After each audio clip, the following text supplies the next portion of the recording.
Yon mga kaboltok, mukhang bumabawi na ang Lakers dahil sa panalo nila sa Memphis. At sa umpisa nga ng laban mga kaboltok, matamlay ang simula ng Memphis habang mainit ang simula ng Lakers sa pangunguna nila Lebron at Luka. Nagtala sila ng 39 points at ito ang unang pagkakataon na umiskor ang dalawa ng ganong kalaki. Pero hindi sumuko ang Memphis Grizzlies dahil kulang sila sa tao. Kakaumpisa pa lamang ng second quarter, muntik na mamabasag ang manok ni Jackson Hayes dahil kay Ja Morant. Sa pagpasok ng halftime, naging dikit ang laban, tila nawawalan ng momentum ang purple and gold.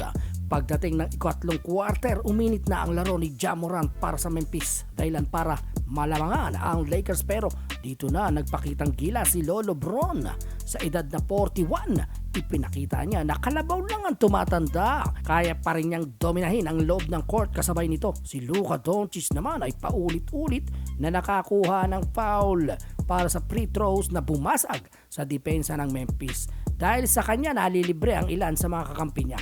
Kita natin sa play na ito mga idol, alam na ni Luka na may double team sa kanya kahit nasa 3-point area pa siya. Kaya naman malaki ang tiwala niya kay Nick Smith Jr.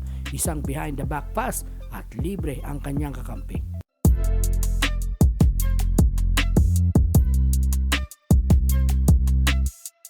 Dito naman nag-iba na ng depensa ang Memphis. Parang ligang labas na lamang 2-3 na o zone defense na ang Memphis. Pero alam iyo ng Lakers at ni LBJ. Si Jackson Hayes ang nabigyan ng slam dunk.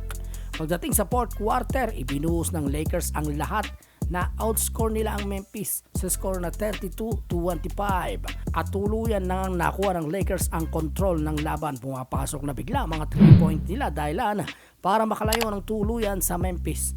Isang crucial na jumper mula kay Lebron na nagpatahimik sa Memphis, habang si Luka naman ang nagsibing anchor para sa Luhan ay ka-21 na panalo na kupunan ngayong season. Mga kaboltok, ito na ang unang pagkakataon ngayong season na parehong umiskor ng mahigit 30 points si LBJ at Luka sa isang laro. Patunay lamang ito na nagiging matindi ang kanilang tandem.